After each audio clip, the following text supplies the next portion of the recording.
Seizinmu Tuhan selalu menolongku, selalu menjagaku. Dia mengenyangkanku dan meliharaku seumur hidupku. Dia menyertaku dan mengenyangkanku seumur hidupku. Mari kita masuk di dalam doa sebelum firman Tuhan kita kabarkan di tempat ini. Bapa, terima kasih pada pagi hari ini kami telah melakukan ibadah. Kiranya Tuhan ambil alih hamba-Mu. Biarlah apa yang menjadi keinginan-Mu saja Bapa yang kami sampaikan pada pagi hari ini. Biarlah jemaat-Mu di tempat ini dapat tersirami oleh berkat firman-Mu Bapa. Di dalam nama Tuhan Yesus kami telah berdoa. Haleluya, amin. Shalom saudara-saudaraku. Salam kenal, saya adalah Pak Daniel. Kalau di dalam kehidupan kita selama ini kita masih diberikan kekuatan, kita diberikan tubuh yang kuat untuk memuji dan menyembah Tuhan, itu bukan dari kekuatan kita tapi karena kemurahan dari Tuhan. Amin saudara. Amin. Sebelumnya shalom semuanya. Kami kebetulan kenal dengan hambanya Pak Michael maupun Pak Yosua Muhammad Yasin. Kebetulan kita ini satu misi, satu tujuan di dalam pelayanan, terutama di dalam pelayanan kita di dalam daerah-daerah. Kalau saya suka di pedesaan-pedesaan, saya selalu pelayanan itu di pedesaan-pedesaan seperti di Ngawi, di Caruban begitu. Terus kalau di Jawa Timur di daerah Wonosalam dan sekitarnya. Karena di dalam kehidupan mereka itu banyak suatu ratapan-ratapan atau suatu hal yang mereka tidak dapat, tetapi pada waktu kita masuk ke sana Tuhan kirimkan kita, dia mendapatkan apa yang dia perlukan. Itu tujuan kita menjadi anak-anak Tuhan. Jadi kita itu diperlukan tepat kepada apa yang dibutuhkan. Jadi di sini kita sebagai anak Tuhan kita harus punya sikap yang punyai damai sejahtera di dalam hati. Karena di dalam melayani Tuhan itu kalau tidak ada dalam damai sejahtera itu juga percuma. Harta banyak, rumah banyak, jabatan mentereng, tapi kalau tidak ada damai sejahtera itu juga hampa. Maka untuk itu pada pagi hari ini kita rileks saja, tidak usah tegang-tegang. Kalau Bapak tegang saya juga tegang. Kalau Bapak tegang saya juga tegang. Ini apa yang harus saya lakukan gitu. Kita santai aja, tidak usah terlalu tegang. Kita rileks saja. Masih pagi juga kan begitu. Kalau pagi-pagi kita tegang-tegang nanti malah tidak enak. Tapi kalau kita itu rileks, kita anggap aja tidak ada sekat di antara kita. Saya juga manusia biasa, Bapak Ibu juga manusia biasa, tetapi Yesus kita yang luar biasa. Oke? Kita andalkan Tuhan saja.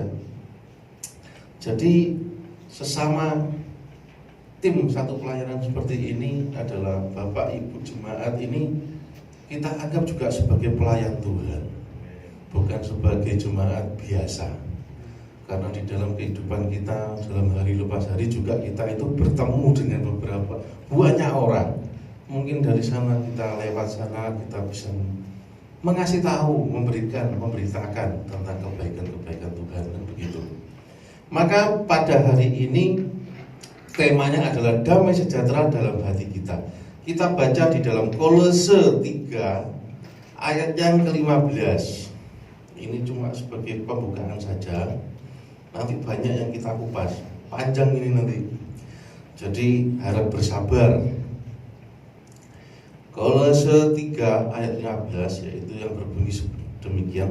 Hendaklah damai sejahtera Kristus memerintah dalam hatimu. Karena untuk itulah kamu telah dipanggil menjadi satu tubuh dan bersyukurlah. Jadi kalau kita damai sejahtera Kristus itu memerintahkan dalam hati. Karena untuk itulah kamu telah dipanggil menjadi satu tubuh, satu pelayanan. Jadi Bapak Ibu, hamba Tuhan di sini kalau tidak ada tidak ada ibu bapak di tempat ini juga percuma. Apa yang mau disampaikan? Betul nggak? Sekarang hambanya keren, pendetanya top, tapi kalau tidak ada jemaatnya mau nyampaikan siapa? Betul nggak? Mau ngomong sama tembok, kan begitu. Jadi bapak-bapak, ibu-ibu ini adalah sebagai satu pelayanan. Kita dituntun untuk maju ke depan itu bersama-sama, bukan sendiri-sendiri. Makanya sebagai anak Tuhan, sebagai anak Allah, kita harus bisa menanamkan damai sejahtera dulu. Jadi sebagai pembukanya adalah dalam kehidupan masa kini, tentu tidak mudah menemukan ciri-ciri pembawa damai menurut imam Kristen. Terutama karena saat ini banyak orang yang melupakan apa saja buah-buah Roh Kudus yang dikehendaki Tuhan dalam hidup kita. Jadi kadang-kadang kita itu tidak sampai gitu loh. Buah-buah Roh Kudus yang dalam hidupan kita itu kelihatannya berat kalau frekuensinya tidak sama. Tuhan itu ngajaknya itu kebaikan, tapi daging ini ngajaknya ke pesta pora, seneng-seneng, kan begitu. Makanya seringkali ada banyak orang Kristen yang lebih senang melakukan apa yang jahat di mata Tuhan karena tergoda oleh ucapan iblis, baik rasa marah, kebencian, sombong, dan sebagainya. Ini merupakan pekerjaan iblis yang menjauhkan orang Kristen dari kasih Tuhan. Kadang-kadang sudah diberikan jabatan, diberikan harta, tapi untuk sombong-sombongan. Kalau diberikan dipakai untuk sombong-sombongan, dipakai untuk menonjolkan diri. Yang ngasih ini juga gelo gitu, bener nggak? Bapak ngasih sepeda motor ke anak, tapi sama anaknya dipakai untuk sombong-sombongan, dipakai untuk hal-hal yang tidak baik. Bapak kan juga marah. Toh nanti kalau ketangkap polisi, bapak sendiri yang urusannya begitu. Anaknya nggak mungkin bisa menyelesaikan urusan. Malah orang tuanya mana kan begitu. Orang tuanya bawa sini. Orang tuanya lagi deret-deretan begitu.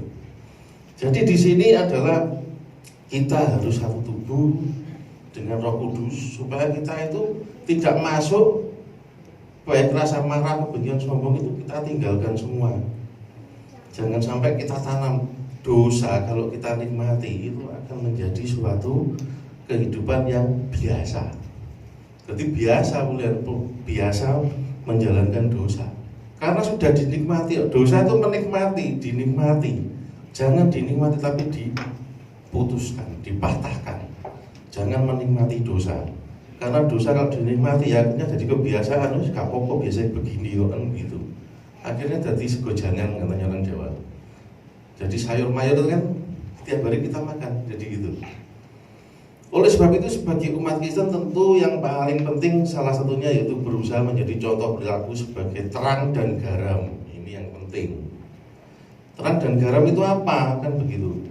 Jangan melakukan berbagai macam perbuatan yang berkenan di hadapan Tuhan, salah satunya melalui perbuatan yang penuh kasih dan setia.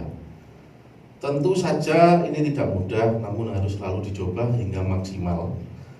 Jika ingin menerapkan hal itu dan ingin tahu lebih lanjut, maka sebagai dasar pada firman Tuhan pada pagi hari ini. Mari kita baca di Roma 14 ayat 18 sampai 19.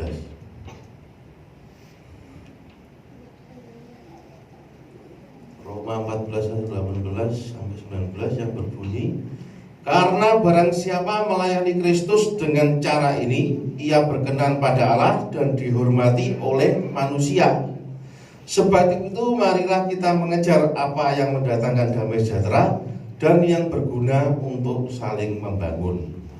Jadi ciri-ciri daripada orang yang damai sejahtera di dalam hatinya harus punya satu, yaitu penuh kasih. Kalau orang tidak ada kasih, pasti tidak ada damai sejahtera. Betul kan? Harus ada kasih di dalam kehidupannya. Karena kalau kita itu mempunyai kasih, kita itu meskipun dijelek-jelekan, kita itu meskipun dihina, diinjak-injak, kita tidak marah. Bener Pak? Betul kan? Tidak mungkin marah gitu loh. Karena kita itu punya jiwa kasih.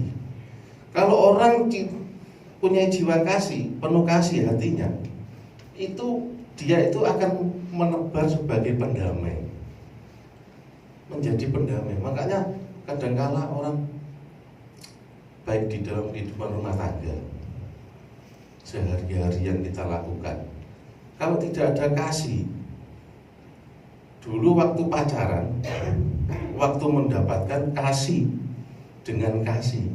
Tapi kalau sudah anak satu, anak dua, wis di luar kasih ya kan?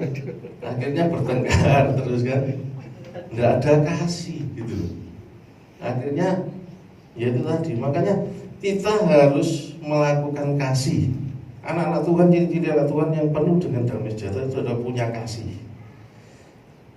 Karena di dalam kehidupan kita, kasih ini juga tidak berbeda-beda antara dengan orang yang satu dan yang lain. Melalui perbuatan yang penuh kasih ini, maka umat Kristen akan lebih mudah memberikan damai pada sekelilingnya.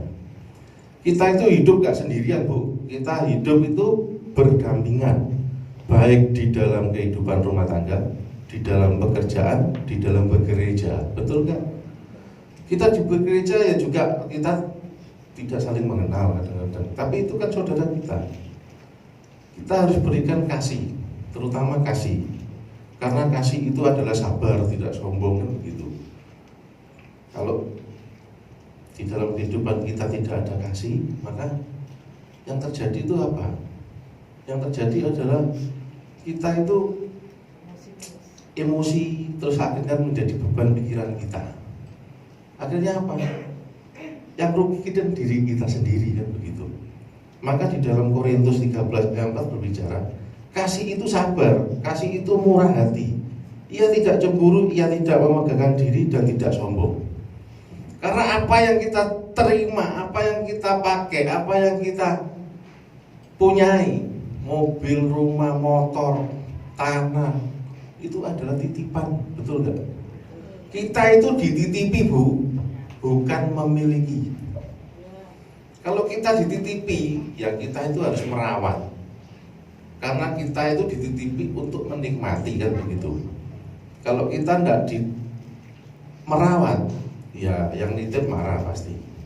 Kalau nanti yang nitip marah diambil, ya akhirnya susah sendiri kan begitu. Jadi kita tidak boleh sombong, tidak boleh cemburu. Itu ciri-cirinya orang yang punya kasih. Yang kedua adalah sabar. Ini yang susah. Orang kalau tidak ada damai sejahtera pasti tidak sabar. Ketemu lampu merah aja ngamuk. Kenapa kok merah? Itu orang yang nggak sabar, nggak punya damai sejahtera. Ketemu lampu merah lo marah, lo kenapa kok merah? Kan nggak boleh seperti itu.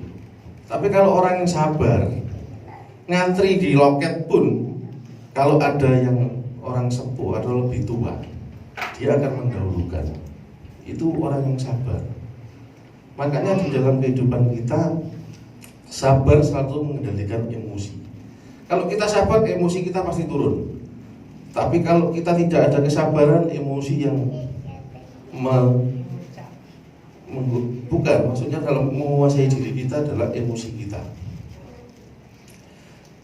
Dapat pula dikatakan sebagai pembawa kedamaian pada orang lain di sekitarnya dengan perbuatan yang sabar, baik hati, maka tentu tidak mudah mendatangkan musuh dan disukai oleh banyak orang. Ini yang penting. Kalau kita itu sabar, kita murah hati, penuh kasih, orang di sekitar kita pasti senang. Wes Pak itu aja, Pak Mati saja, Pak Lukas saja, Pak Yohanes saja. Ini orang-orang Kristen semua. Kalau orang Kristen perilakunya beda ya tidak menjadi berkat, Bu. Namanya Yohanes, tapi wah mulutnya rusak. Iya kan?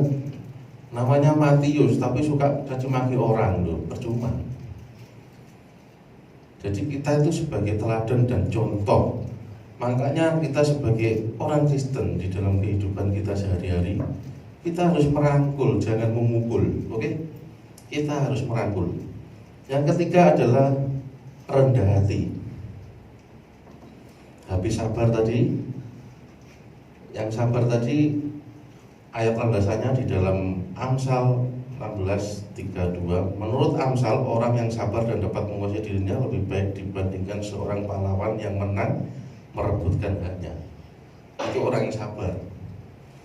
Terus yang rendah hati yaitu kita punya ciri pembawa damai menurut iman Kristen berikutnya, yaitu selalu berusaha rendah hati kepada semua sesamanya.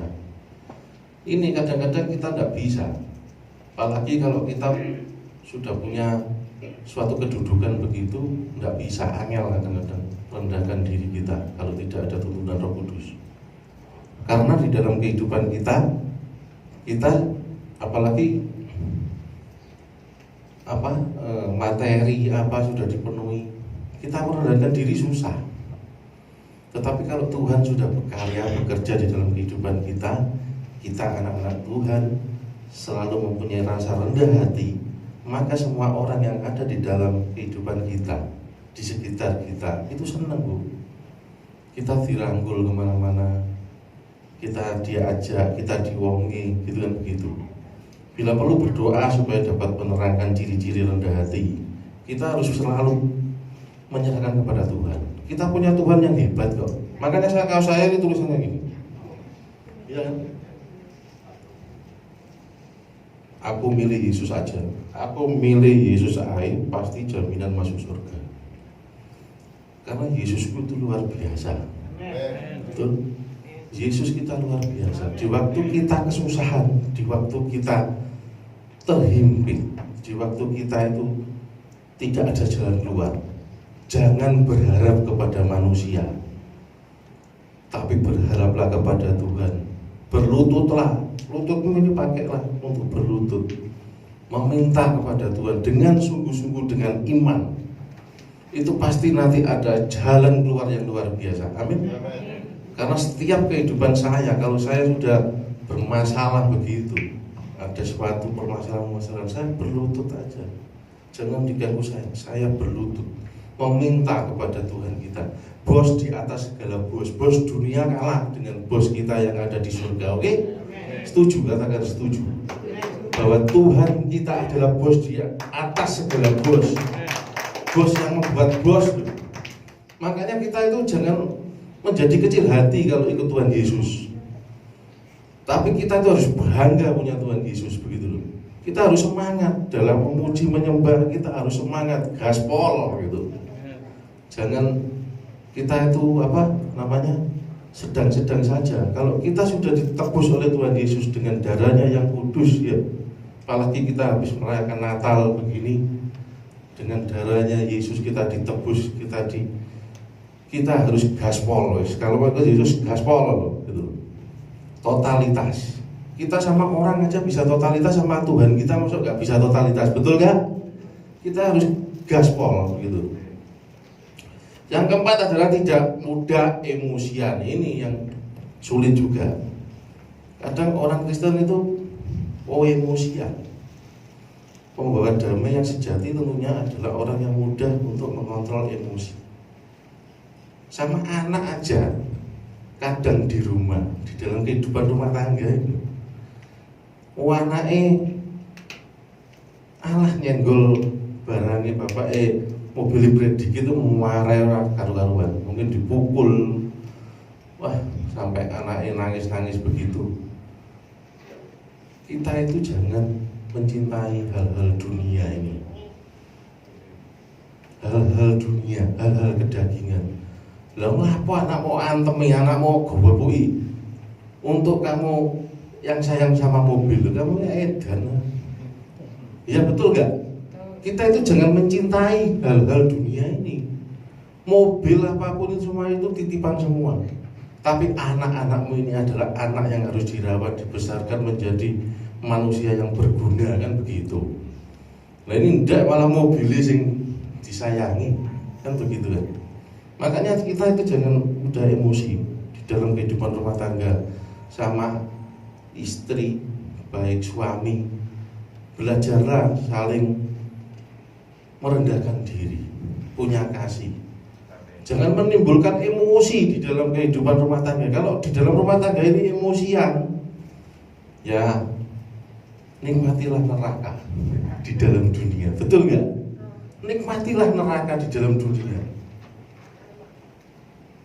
Jadi salah satu itu harus bisa mengalah, salah satu harus bisa menjadi pendamai. Pas bojone pas lagi on, ya kita off dulu kan begitu. Jadi on wah kongslet, buyar, situ minggat, anaknya geletaan, gak karu-karuan, gak sing ngurusi kan begitu. Jangan seperti itu. Anak-anak Tuhan harus bisa menebar kedamaian di dalam keluarga. Keluarga itu nomor satu. Kalau keluarganya itu morat-marit, keluarganya itu nggak enak, di dalam keluarga ada masalah, itu efeknya kemana? Ke pekerjaan. Efeknya kemana? Di dalam pikiran kita tidak tenang. Karena masalah utama itu di dalam keluarga. Kalau keluarganya baik, keluarganya penuh dengan damai sejahtera, kita mau melangkah kemana itu pasti diberkati, betul nggak? Amin. Kita melangkah kemana pun itu pasti diberkati. Terus enggak khawatir gitu loh. Tapi kalau di dalam rumah kita tidak ada damai sejahtera, ya Tuhannya males. Mas iki meneh boleh-boleh iki meneh kan gitu. Akhirnya beres jarang bisa kan begitu. Tapi kalau kita punya rasa damai sejahtera baik dengan anak, istri, suami, makanya saya mengundang bagi seluruh suami-suami maupun istri yang masih mempunyai suatu kepahitan, dendam kepada istrinya atau suaminya, mohon dimaafkan pada pagi hari ini. Maafkan, sehingga bapak ibu waktu datang ke sini itu sama pulang itu tidak sama begitu. Memperoleh kemenangan kan begitu. Loh bapak ke sini cuma dengerin saya ya rugi, ya kan? Tapi firmannya ini harus bapak bawa pulang kan begitu. Karena firman ini lebih penting. Karena firman ini adalah firman yang daripada Tuhan. Makanya di dalam kehidupan kita sehari-hari, di dalam keluarga, yang satu tadi adalah kasih, yang kedua tadi adalah sabar, rendah hati, tidak emosi. Jadi sama istri, suami jangan emosian supaya rukun damai sejahtera. Di dalam Amsal 14:29 berkata, orang yang sabar besar pengertiannya, tetapi siapa yang cepat marah membesarkan kebodohan. Jadi siapa yang marah membesarkan kebodohan. Kadang-kadang wis keliru ngamuk, wis keliru ngamuk, nggak tahu permasalahannya apa, ngamuknya digede dong. Kan rugi sendiri, kan begitu kan. Yang kelima, tidak pemarah. Jika ingin menciptakan damai sejahtera maksimal, maka sebaiknya hindari sikap yang mudah marah, karena kemarahan akan mendatangkan pertengkaran. Lalu marah, tukaran, gebu-gebuan. Nah, diwasi anak ini lapo ibu bapak itu karan kan begitu. Akhirnya kita malu, kita harus gede dulu. Kita ini sudah besar, kita harus bijaksana di dalam kehidupan kita, di dalam rumah tangga kita. Kita itu sudah menjadi, apalagi kalau sudah menjadi pelaku-pelaku Kristus. Kadang-kadang di gereja Tuhannya aja kalah alim tapi di luar gereja setan aja takut sama dia gitu. Jangan seperti itu, dibolak-balik kan begitu. Di gereja waduh, tapi kalau di luar gereja setan aja hormat sama dia. Jangan seperti itu ya. Jadi kita itu tidak boleh pemarah, tidak boleh melakukan yang adem begitu. Pembawa damai itu harus dingin di dalam kehidupan sehari-hari, di dalam rumah tangga, pekerjaan. Kita membawa damai, jangan emosi. Akhirnya hanya mampu menyakiti orang lain. Nah itu, kalau sudah marah, sing tersakiti sama orang lain, akhirnya apa? Hubungan kita terputus. Kita yang sudah berhubungan lama, bertahun-tahun, karena oleh ucapan kita yang marah tadi, akhirnya kita putus dengan saudara, putus dengan teman, betul gak? Kasihan, eman, gitu loh. Kita itu cari saudara saja. Maka di dalam Pengkhotbah 7:9 berkata, dinasihatkan agar kita jangan lekas marah, sebab amarah menetap dalam dada orang bodoh. Orang bodoh menel. Pokoknya wong sing ngamukan itu bodoh wis. Dia tidak pakai hati, emosi, bukan begitu. Yang keenam, kita harus bisa mengampuni. Pembawa damai tentunya harus bisa mengampuni yang bersalah kepada kita. Semua orang pasti punya kesalahan, pasti punya kelemahan. Tidak bisa kita itu menganggap semua orang podo karo kita, tidak bisa. Nek kabeh podo ora ono tukaran begitu. Tetapi bagaimana cara kita menyikapi kepada teman-teman kita, saudara kita, pegawai-pegawai kita. Jangan dianggap pegawai itu adalah orang yang jelek, orang yang kayak budak begitu, jangan. Tetapi pegawai itu adalah, kalau Anda tidak ada pegawai Anda mungkin tidak bisa maju, kan mungkin begitu. Karena kita juga berjalan tubuh. Kalau gereja Anda ingin maju juga tidak mungkin kalau di situ tidak ada jemaat-jemaat yang mendukung Anda, kan begitu loh. Kita bergerak maju itu karena didukung oleh jemaat-jemaat yang selalu setia di dalam melayani kita. Makanya kita harus mengampuni. Harus itu, mengampuni. Karena di dalam Matius berkata, karena jikalau kamu mengampuni kesalahan orang, Bapamu yang di surga akan mengampuni kamu. Tetapi jikalau kamu tidak mengampuni orang, Bapamu juga tidak akan mengampuni kamu kesalahan. Ini Tuhan sendiri yang ngomong. Jika kamu tidak bisa mengampuni orang, maka Tuhanmu juga tidak bisa mengampuni kamu. Pak eman. Kita wis soro-soro bangun pagi ke gereja. Kita di gereja, bergereja. Tapi kalau kita tidak dapat apa-apa, percuma. Betul tidak? Kita ke gereja tujuannya itu apa? Kan begitu. Kita ke gereja itu tujuannya adalah mencari hadirat Tuhan. Kalau Bapak Ibu ke gereja untuk melihat pendetanya siapa, top apa tidak, no, jangan. Tapi Bapak Ibu ke gereja itu cari yang namanya itu adalah hadirat Tuhan. Apa yang Tuhan perintahkan. Karena ini kehidupan real loh, Bu, kehidupan sehari-hari loh. Yang sampaikan ini adalah kehidupan yang kita alami gitu loh. Makanya kadang-kadang kita sama mertua juga seperti itu, sama ipar juga seperti itu. Nggak enak sedikit, yes, kamu. Nggak enak sedikit, marah. Nggak bisa mengampuni sampai bertahun-tahun. Kalau itu datang, dia pergi. Kalau dia datang, dia pergi. Kalau dia ada di situ, dia tidak mau masuk. Nah, itu kan sering terjadi di dalam kehidupan sehari-hari. Benar apa tidak? Betul kan? Nah itu. Makanya ciri-ciri orang yang seperti ini tidak punya damai, sejahtera di dalam hati.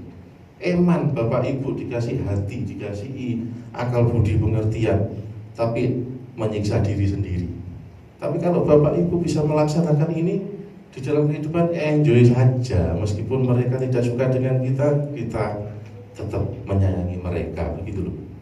Yang terakhir adalah murah hati. Tentunya orang yang membawa damai akan selalu dapat bersikap murah hati kepada sesamanya.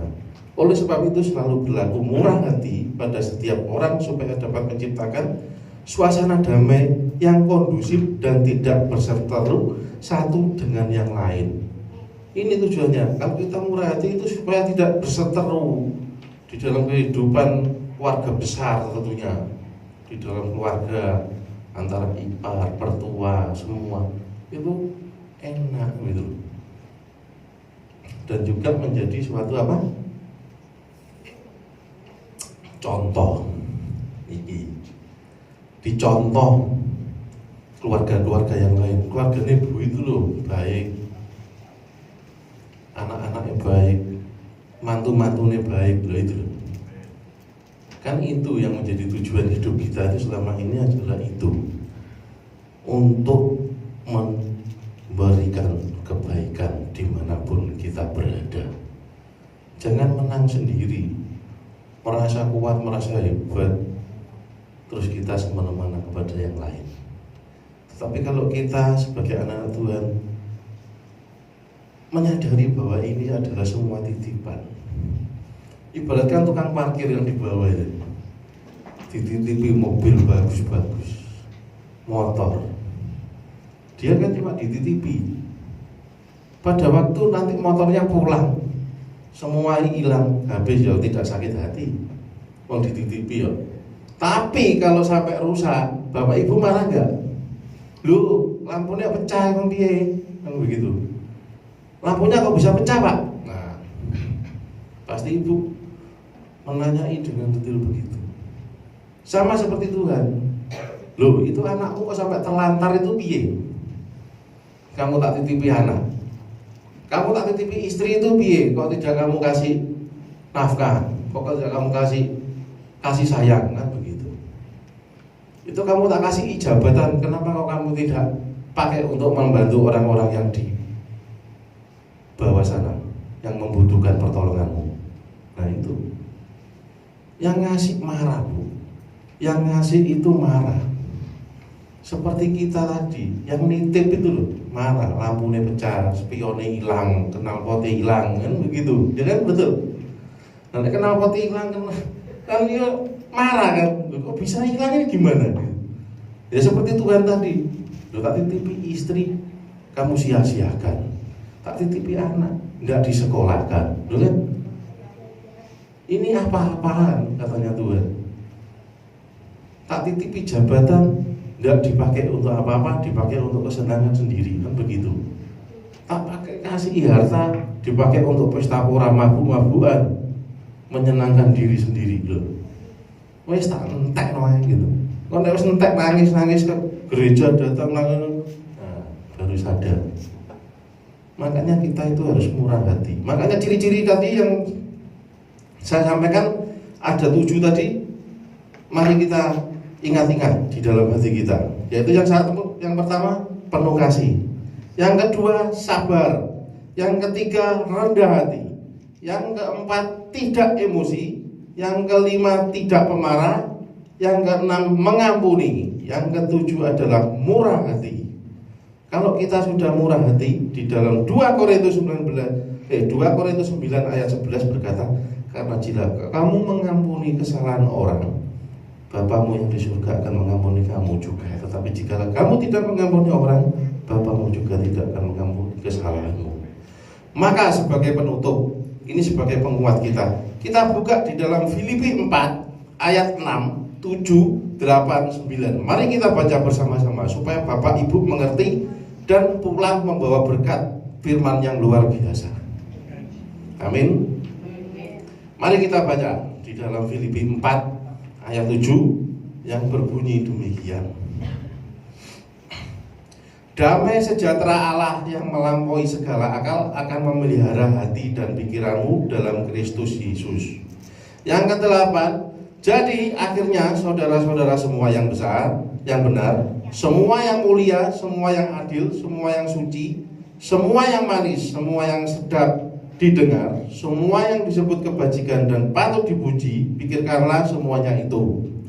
Yang ke-9, dan apa yang telah kamu pelajari, dan apa yang kamu telah terima, dan apa yang telah kamu dengar, dan apa yang telah kamu lihat padaku, lakukanlah itu, maka Allah sumber damai sejahtera akan menyertai kamu.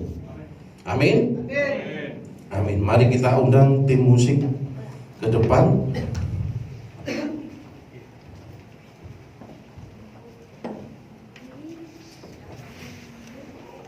Saya tutup dalam doa ya.